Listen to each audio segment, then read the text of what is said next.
New tonight, the federal government cutting grants that could directly impact farms in our area. And the other question that remains is how would this impact the consumer?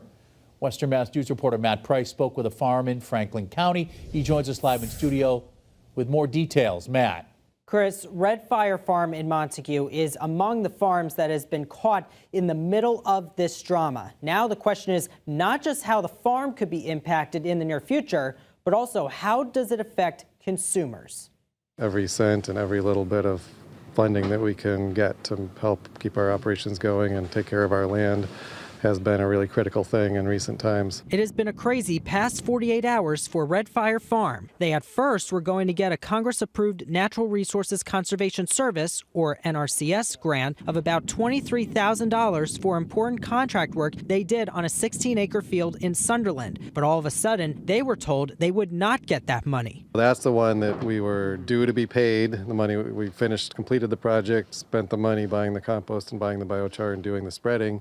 And then we're told that the funding was frozen and it was questionable if we were going to get paid. That would have left the farm in debt for the cost of those supplies. Luckily, the farm received word the other day that the grant was being unfrozen. But co-owner Ryan Voyland tells Western Mass News they were going to use that same grant program in the coming years to do other fields. Now, that's all up in the air. We have about 200 acres altogether that we farm, and all of them are in need of more organic matter in order to make the soil more resilient and healthier in the long term. Grant funding makes projects like this possible to pay for the products and even the ability to hire more tractor drivers. As for the consumer, if this grant freeze by the federal government continues, Voyland says consumers could face consequences as well, as Red Fire's ability to plant produce would be affected. We have climate change, we have more erratic weather that seems to be happening on a regular basis. And so things that are going to improve the soil, improve the organic matter of the soil,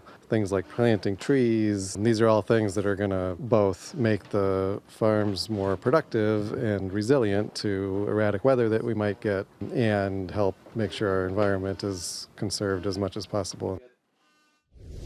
Now, Voyland says the farm is not out of the woods just yet. There is currently a $125,000 Rural Energy for America program grant being held up by the federal government, which is USDA money. Without that grant, the farm would not be able to continue what Voyland says is an important project to install solar panels as a way not to buy too much energy from the power grid. If they don't get that money, then they would be unable to use another $50,000 grant they already have from MDAR for that particular project. Reporting live in the studio, Matt Price, Western Mass News.